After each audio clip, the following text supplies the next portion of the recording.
Hello guys, स्वागत है फिर से एक नए वीडियो में। तो गाइज बहुत सारे लोगों का सवाल आता है कि हम नया आवास जो है यानी नया अबुआ आवास का लाभ कैसे ले सकते हैं, क्या करना होगा इसके लिए जिससे हमें नया अबुआ आवास योजना का लाभ मिल सकेगा।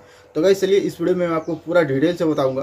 तो इससे पहले यह कहूंगा कि अगर यदि आप हमारे इस चैनल में पहली बार आए तो चैनल को सब्सक्राइब कर लीजिए, वीडियो को लाइक कर लीजिए। अगर यदि आपको वीडियो पसंद आता है तो अंत में एक प्यारा सा कमेंट कर दीजिएगा। तो चलिए वीडियो में आगे बढ़ते हैं बिना किसी देरी के। बहुत सारे लोगों का सवाल होता है कि हम नया अबुआ आवास का लाभ कैसे लें। बहुत सारे लोगों को मिल चुका है और बहुत सारे लोगों को मिलने वाला है, और बहुत सारे लोग क्या है कि सोच रहे हैं कि हम नया अबुआ आवास योजना का लाभ लें। तो गाइस इसमें 2-3 प्रकार का जो होता है वो आपको प्रोसेस करना होता है जिससे कि आपको नया अबुआ आवास योजना का लाभ मिल सकेगा। तो चलिए मैं आपको पूरा डिटेल से बताऊंगा, ठीक है। बहुत सारे लोगों का सवाल जो है आज वो क्लियर भी हो जाएगा इस वीडियो से, ठीक है। तो देखिए सबसे पहले मैं आपको जो 2-3 चीज़ें हैं वो आपको इम्पोर्टेंट सब में बता देता हूँ। देखिए सबसे पहला जो होता है कि आपको रजिस्ट्रेशन कराना होता है। तो आप रजिस्ट्रेशन कहाँ कराएंगे? तो देखिए आपके यहाँ पे जो आपकी सरकार आपके द्वारा जो योजना था, यानी कि जो आपके यहाँ पे पंचायत में या फिर आपके स्कूल में या फिर जो भी नज़दीकी में शिविर लगा था, ठीक है, मुख्यमंत्री द्वारा जिस शिविर लगाए गए थे उसमें अगर यदि आपने रजिस्ट्रेशन कराया है तो आप वहाँ से फिर क्या कर सकते हैं, आगे बढ़ के यानी कि आगे का स्टेप फॉलो करके आप इसका लाभ ले सकते हैं। तो पहला स्टेप यही हुआ। अब देखिए पहला स्टेप में ही आपको पता चल जाएगा। आप अपने मोबाइल से जैसे इसका ट्रैकर में जाकर के आपका जो 98 नंबर मिला होगा उससे डायल करके आप देख सकते हैं कि आपका वो रिजेक्ट हो चुका है या पेंडिंग है या फिर अप्रूवल है, क्या चीज़ें वो सारा कुछ आप उसी से चेक कर सकते हैं। तो पहला प्रोसेस ये हो गया।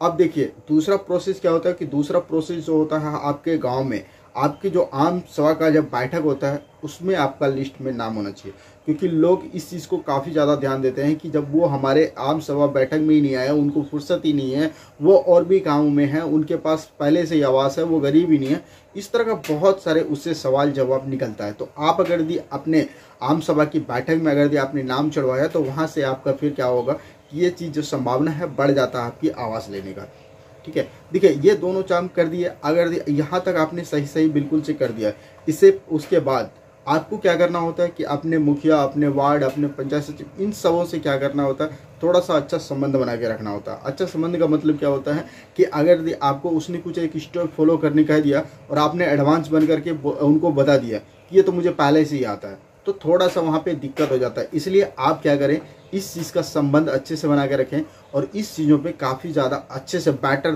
तरीके से एकदम बढ़िया से संबंध बना के आप आगे का प्रोसेस कर सकते हैं। अब देखिए जैसे ये सारा काम हो जाएगा तो आपका क्या होगा, वो डॉक्यूमेंट वेरिफिकेशन होगा। डॉक्यूमेंट वेरिफिकेशन में मतलब जैसे कि आप गरीब हैं, ठीक है, आपका जो है राशन कार्ड होना चाहिए, आपका जो है बैंक पासबुक अच्छे साफ़ सुथरा होना चाहिए, आपका जो है वो आधार कार्ड साफ़ सुथरा होना चाहिए, सारा कुछ डॉक्यूमेंट जो भी लगने वाला है आपको, क्योंकि ये सारा प्रोसेस अभी मुखिया के पास है। तो मुखिया आपको बता देंगे कि क्या आपका जो डॉक्यूमेंट लगने वाला है और क्या आपका डॉक्यूमेंट सही है, क्या डॉक्यूमेंट गलत है, क्या चीज़ों की वजह से रिजेक्ट हो जाएगा या फिर ये चीज़ों से जो है आपको नहीं मिलने वाला है।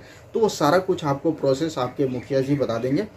तो आप अपने मुखिया से या फिर आप जो भी आपके नज़दीक में जैसे पंचायत सचिव हैं उनसे जाके पता कर सकते हैं, या फिर आपके वार्ड है नज़दीक में तो आप उनसे जाकर के पता कर सकते हैं।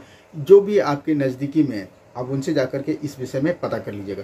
देखिए उसके बाद क्या होता है कि यहाँ आप 2-3 स्टेप फॉलो कर दिए, सारा कुछ फॉलो हो जाता है, तब आपका आता है जियो टैग प्रोसेसिंग। बहुत सारे लोगों का क्या होता है कि जियो टैग प्रोसेसिंग नहीं होता है और लोगों को कहने लगता है कि मेरा हो गया मेरा हो गया। तो इस वजह से क्या होता है कि इसमें भी कुछ दिक्कतें आ जाता है। तो उनको इस चीज़ को थोड़ा सा समझने की ज़रूरत होता है जिससे कि उनको काफ़ी ज़्यादा फ़ायदेमंद होने वाला है। फ़ायदेमंद क्या कि अगर यदि आपका जियो टैग जब तक ना हो जाए तब तक आप किसी को भी किसी भी चीज़ के रिलेटिव में गलत चीज़ें नहीं बताएं। अगर यदि आपका जियो टैग हो जाता है तो आपको फिर कुछ दिन तक वेट करना होता है, ठीक है। तो देखिए ये सारा कुछ प्रोसेस होता है। तो इसमें से मेन इंपॉर्टेंट प्रोसेस क्या होता है कि आपका रजिस्ट्रेशन। अगर यदि आपका रजिस्ट्रेशन सारा कुछ सही रहा तो आपका फिर होता है डॉक्यूमेंट वेरिफिकेशन।